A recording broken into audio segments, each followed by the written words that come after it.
tugas akhir itu adalah skripsi, S2 tesis, S3 disertasi. Metodologinya hampir sama semua dari ini. Hanya ada tingkatan-tingkatan sedikit ya. Itu yang saya alami ya. Saya sarjana muda dulu ya di masa kuliah saya tahun 80 kan itu sarjana muda. Sarjana muda itu sama dengan 4 tahun sekarang. Sekarang S1. Waktu kuliahnya 4 tahun. 4 tahun saya baru lulus sarjana muda. Baru saya melanjutkan sarjana penuhnya. Sarjana penuh, kalau dulu kan sarjana penuh namanya doktorandus ya. Nah, yang hasil SKS itu, S1 itu ada yang namanya ESOS, sarjana sosial, yang komunikasi. Ada sekarang dibentuk lagi masing-masing program studi namanya. Kalau komunikasi SKOM, sarjana komunikasi. S2-nya namanya MIKOM, Magister Ilmu Komunikasi. Sekarang ya. Kalau saya belum sampai ada penggantian ya. Nah itu seperti itu. Kalau saya dulu doktorandus harusnya kalau ini dulu langsungnya ke doktorandus baru doktor. Nah, itu seperti itu. Tapi kalau setelah dirubah jadi SKS ini mulai masuk itu tahun 77 ya kalau tidak salah. Tahun 70 itu ada. Itu dirubah-rubah dari S1 itu ya 4 tahun S1, S2 2 tahun lagi jadi 6 tahun, baru S3 doktor. Ditambah lagi S3 3 tahun.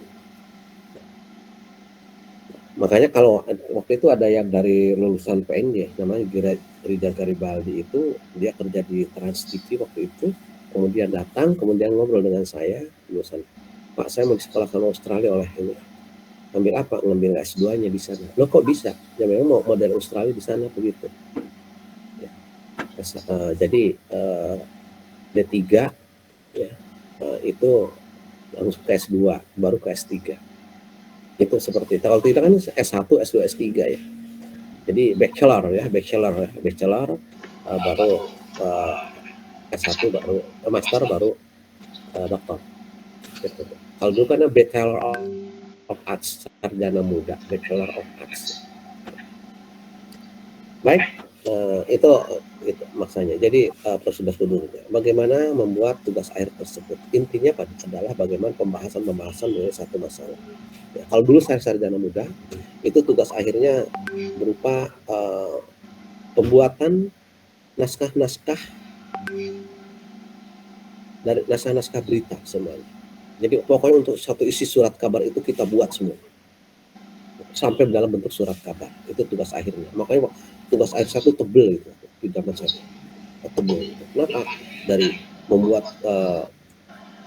berita yang sport news itu yang misalnya berita fakta saja.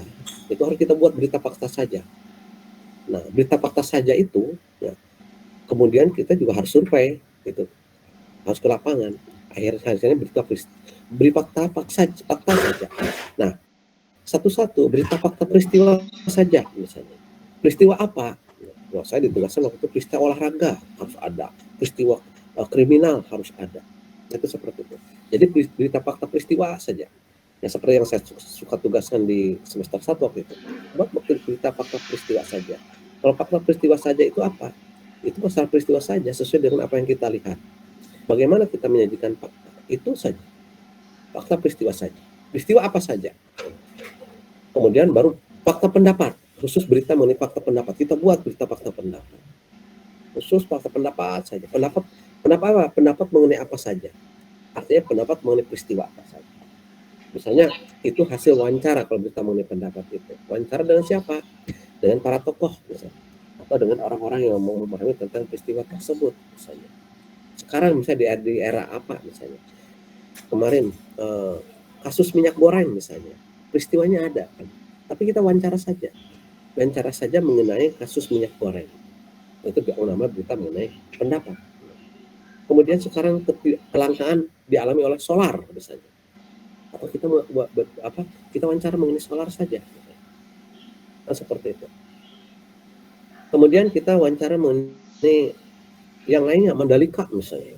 Mandalika, kemudian yang kita Mandalika yang kita sorot itu adalah pawang hujannya misalnya itu kan seperti itu. Yang terkenal malah ke internasional masalah pawang hujan, bukan masalah Mandalikanya itu. Bagaimana pawang hujan? Kok masih ada apa? Pawang hujan. Memang dari zaman dulu pawang hujan itu sudah ada ya. Kalau dulu zaman di kampung itu kalau hajatan itu kalau dulu itu kan suka ada hajatan, ada kalau jam di daerah saya itu menganggapannya pakai wayang, hiburannya wayang golek lah gitu kan.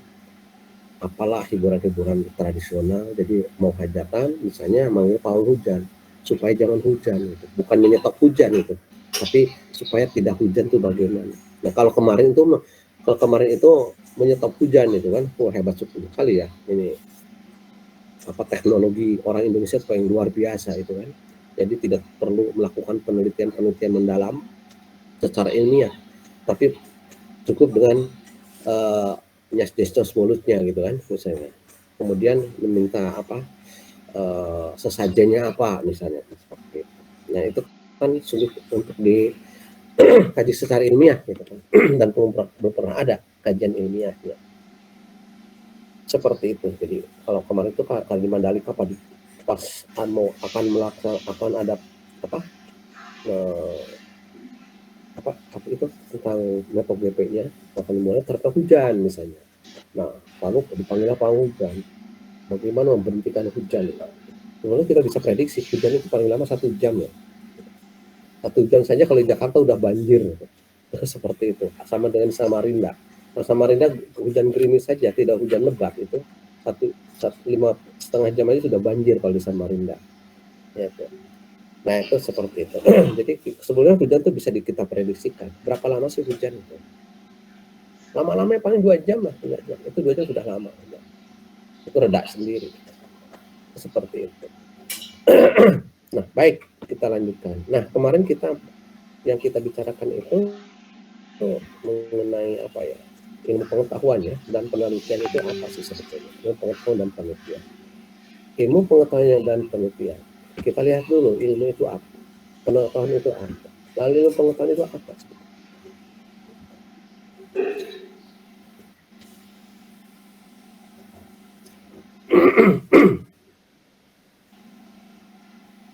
Sudah bisa dilihat belum? Belum ya? Sudah, Pak. Sudah. Nah, kita lihat dulu ya. Ada pengetahuan, ada ilmu pengetahuan. Pengetahuan dan pengetahuan itu yang memiliki siapa? Kita semua manusia. Ya. Manusia punya pengetahuan dan manusia mengembangkan dengan ilmu pengetahuan. Artinya di sini ada kenapa punya pengetahuan? Nah ini luar biasanya apa yang terdapat dalam diri manusia ini. Ya. Peralatan tubuh itu luar biasa. Ya. Manusia itu memiliki peralatan tubuh yang disebut dengan peralatan jasmania. Ya. Apa peralatan jasmania? Itu yang menampak dalam tubuh kita. Dari mata, telinga, hidung, dan sebagainya. Apa yang bisa meraba itu peralatan jasmania. Lalu kita juga mempunyai peralatan rohania. Apa peralatan rohania itu? Itu yang disebut dengan hati nurani. Itu yang disebut dengan akal. Itu yang disebut dengan budi. Dan itulah yang disebut dengan seperangkat naluri. Ya, jadi dalam manusia itu ada dorongan-dorongan untuk melakukan segala sesuatu yang sesuai keinginannya. Nah itu naluri namanya itu kan. Dari hasil kerja peralatan seperti akal, budi, hati nurani itu muncul yang namanya naluri. Ya. Apa yang dihasilkan oleh akal, budi, hati nurani itu merupakan masukan dari apa yang disebut dengan peralatan jasmania. Penglihatan pertama dan pendengar. Yang ketiga dan perasa, ya, pengecapan. Ya. Ketika kita melihat sesuatu, maka kita akan langsung mentransfer kepada pemikiran kita. Hati nurani atau kalau kita ingin melakukannya, akalnya bergerak, lalu budinya ikut mengontrol, bergerak juga, lalu timbul dorongan-dorongan apa yang disebut dengan naluri. Nah, dari penglihatan dan pendengaran itu dan pengecapan itu muncullah yang disebut dengan pengetahuan. Artinya hasil penglihatan ternyata diperoleh tahu tentang apa yang dilihatnya. Oh, saya tahu jalan ini karena saya pernah ke sana. Nah, ini sudah melihat jalan. Oh, saya pernah melihat pesawat, berarti tahu pesawat. tapi tidak mengetahui bagaimana pesawat itu. Maka diperlukan ilmu pengetahuan. Ya, itu seperti itu. Baik, kita lihat dari sini. Kemarin sudah kita bahas juga secara etimologi ini atau dari asal katanya itu, bahwa pengetahuan itu kan disebut dengan knowledge. Ya. Kepercayaan yang benar. Kemudian dalam filsafat dijelaskan bahwa pengetahuan itu adalah proses kehidupan yang diketahui manusia secara langsung dan dari kesadarannya sendiri. Ya. Tahu karena memang kita melihat suatu objek dengan sadar. Tahu karena kita mendengar kata-kata dari satu objek karena kita dengan sadar. Ya, kan seperti itu. Maka dalam peristiwa ini yang mengetahui, ya, subjek memiliki yang diketahui atau objek di dalam dirinya sendiri. Sedemikian aktif sehingga yang mengetahui itu menyusun yang diketahui. Yang mengetahui, saya mengetahui tentang objek kemudian menyusun yang aktif. Yang aktif kenapa yang aktif ini? Karena di sini ada proses pemikiran. Manusia itu dinamis. Setiap saat berdasarkan penglihatan dan pendengarannya, pengetahuannya, dia akan tergerak seluruh tubuhnya. Seluruh peralatan-peralatan yang ada tubuhnya itu akan tergerak. Itu juga pengecap. Kita meraba itu akan mengakibatkan aktivitas seluruh tubuh kita. Nah, seperti itu. Nah, kemudian contohnya apa sih? Misalnya, kita melihat sesuatu. Ada ikan di jalan, di situ gerak tubuh kita semua aktif semua. Kita ambil, nah, seperti itu. Atau kita bagaimana? Setelah diambil mau diapakan? Nah, seperti itu. Dibawa pulang. Setelah dibawa pulang mau diapakan di rumah itu? Itu yang sudah ini kesatuan yang aktif. Artinya selalu ada aktivitas-aktivitas berikutnya. Kan begitu. Sama dengan kita kepercayaan kita kepada Tuhan. Karena apa? Tuhan ada meskipun tidak biasa dilihat. Misalnya. Baik, kita lanjutkan. Jadi pengetahuan ini dalam arti luas berarti semua kehadiran objek dalam subjek. Di sini ada kehadiran internasional, artinya seluruh yang ada yang dalam di muka bumi ini, ya, objek dalam subjek.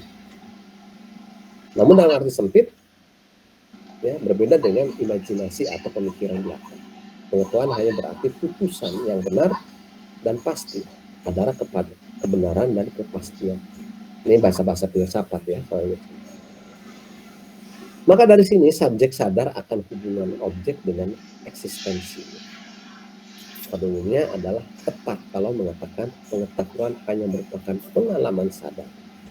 Jadi di sini finalnya, ya. Nah, jadi pengetahuan hanya merupakan pengalaman sadar. Pengalaman apa? Pengalaman penglihatan, pengalaman pendengaran, dan pengalaman pengetahuan. Karena sulit melihat bagaimana persisnya suatu pribadi dapat sadar akan suatu eksisten tanpa kehadiran eksisten itu di dalam diri. Jadi kita ambil kalimat sederhananya adalah pengetahuan hanya merupakan pengalaman sadar. Pengalaman sadar itu ada pengalaman secara sadar, ya. Jadi kalau John Dewey mengatakan, John Dewey ini terkenal dengan teori apalagnya, ya. Anda dari SMK melakukan dia di jurusan administrasi misalnya di niaga, ya itu Anda akan tahu John Dewey itu siapa misalnya. Kita terkenal dengan ilmu teori-teori katalognya. Bagaimana kita membuat sistem filing, ya, sistem indeks dan sebagainya. So,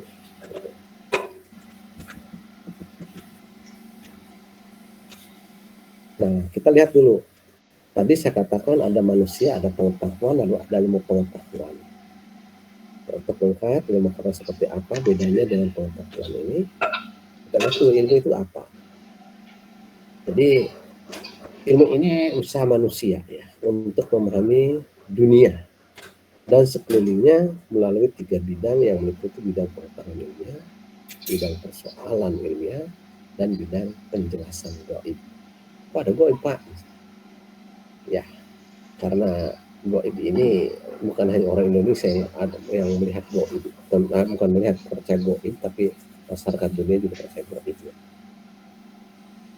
Ini bukan hanya nggak tahu orang percaya gaib itu dari aliran mana, saya juga tidak tahu asal-usulnya agama apa, saya juga tidak tahu. Nah, yang penting kita melihatnya ada bidang pengetahuan ilmiahnya ini dan persoalan ilmiah. Maka ada yang disebut dengan apa?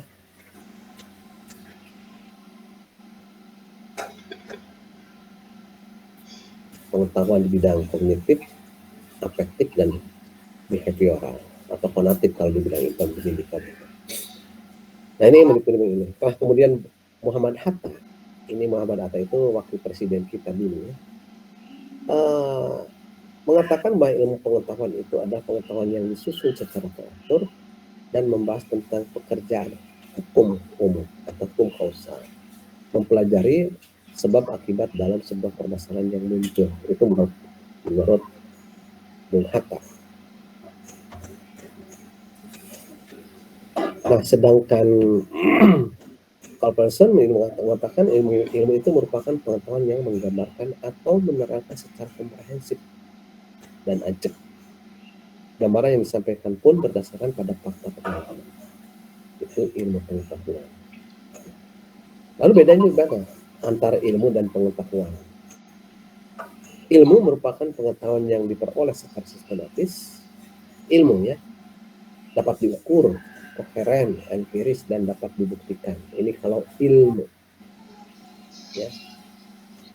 Dan ilmu juga berbentuk satu kesatuan ide yang fokus pada objek tertentu dan memiliki keterkaitan yang bersifat logis. Maksudnya di sini, ilmu pengetahuan diperoleh secara sistematis dari A sampai Z, ya, yang dapat diukur, ya, koheren, empiris, dan dapat dibuktikan. Ada pengalamannya dan dapat dibuktikan. Contoh misalnya ilmu komunikasi. Ilmu komunikasi itu orang komunikasi pasti semua orang mengalaminya, berkomunikasi. Tapi bagaimana berkomunikasi itu dengan baik? Kata baik itu harus dilakukan secara umum.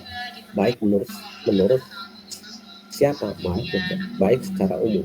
Artinya baik yang bisa diterima oleh masyarakat umum. Baik itu baik. Misalnya. Mengatakan jam sebaiknya jangan katakanlah pukul. Itu mungkin akan lebih baik dan lebih elegan didengarnya di telinga orang Indonesia khususnya. Ya, karena jam dalam bahasa Inggris itu hanya satu. Kan seperti itu. Sedangkan di bahasa Indonesia itu ada yang mengatakan jam, ada yang mengatakan pukul. Maka kalau Anda perhatikan TVRI dengan TV swasta, kalau kita mengatakan jam itu berbeda. TVRI selalu mengatakan pukul sekian. Tapi kalau TV swasta jam sekian, itu seperti itu. Pengertiannya sama, hanya mungkin penempatannya. Ya, seperti itu. Nah, baik.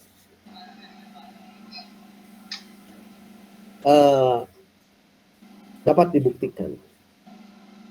dibuktikan. Objek itu apa? Dapat dibuktikan. Karena kalau pengetahuan kita hanya mengetahui objek. Ya. Ini jam misalnya. Tapi bagaimana membuktikan jam itu? Kalau pengetahuan sekedar tahu saja di situ. Ini katanya ini jam. Tapi ilmu pengetahuan akan meneliti lebih dalam. Kenapa ini dikatakan jam? Kan seperti itu. Sama dengan kita anak-anak sekolah mengatakan 2 kali 2 itu 4. Itu orang anak di Indonesia kan seperti itu. 2 kali 2 itu 4. Tapi kenapa 4 2 kali 2 itu? Nah, itu yang harus kita gali. Kenapa 2 kali 2 itu ada 4? Maka kembali ke belakang. Kita gali kenapa 2 kali 2 itu 4. Maka dilihat pengertian kali itu. 2 kali 2. 2 kali 2.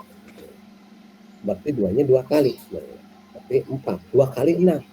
2-nya 6 kali. Begitu. Atau 6-nya 2 kali. berarti ditambah berarti 12 misalnya. Itu seperti itu. Jadi dilihat mengapa.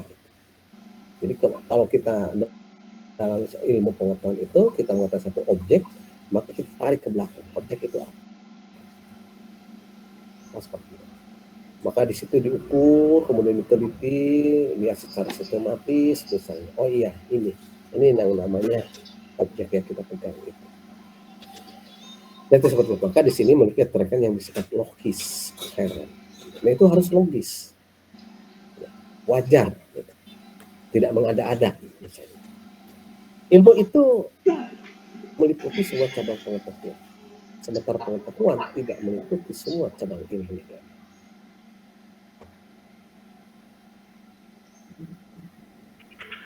Nah, kita lihat di sini, pengetahuan adalah kepandaian batiniah dan kepandaian dalam menyikapi persoalan yang ada di dalam kehidupan sehari-hari. Pengetahuan lahir ketika seseorang memiliki rasa penasaran dan mempelajarinya. Selama proses mempelajari dibutuhkan pengamatan, pengalaman indrawi, dan dibutuhkan analitis untuk mengolah informasi dan menyimpan informasi sehingga menjadi pengetahuan. Misalnya, belakangan itu orang-orang ribut dengan yang namanya trading, ya, kripto, mata uang digital, misalnya. Seperti itu. Kalau orang yang tidak mengalami, itu mungkin bingung, apa sih tradingnya? Maka dikatakan trading judi, misalnya. Judi itu ini. Kemarin ada anak-anak muda yang ditangkap misalnya dengan konsep binomonya, permainan seperti itu. Gitu. Nah, seorang ahli hukum mengatakan kalau di berita-berita TV itu investasi, kripto investasi, kemudian trading, dengan berkedok trading misalnya. Harus dibedakan antara trading dengan investasi. Ya, maka harus paham dulu trading itu apa, investasi itu apa. Trading itu sudah di zaman dulu itu sudah ada. Trading kan artinya transaksi. Ya. Transaksi kalau sekarang memang lebih menggunakan digital online misalnya. Kalau dulu tidak misalnya. Kan seperti itu. Saya juga pernah mengalami di bidang trading itu. Kalau trading itu jangan harap bisa untung. Ya. Susah untung di trading itu. Ya. Karena trading itu berbeda dengan investasi. Dan itu juga trading itu harus kita lihat. Ya. Trading itu yang mengambil yang bersifat spot market atau yang bersifat future. Ya. Ada dua. Di zaman Orde Baru itu yang future itu tidak boleh dilaksanakan.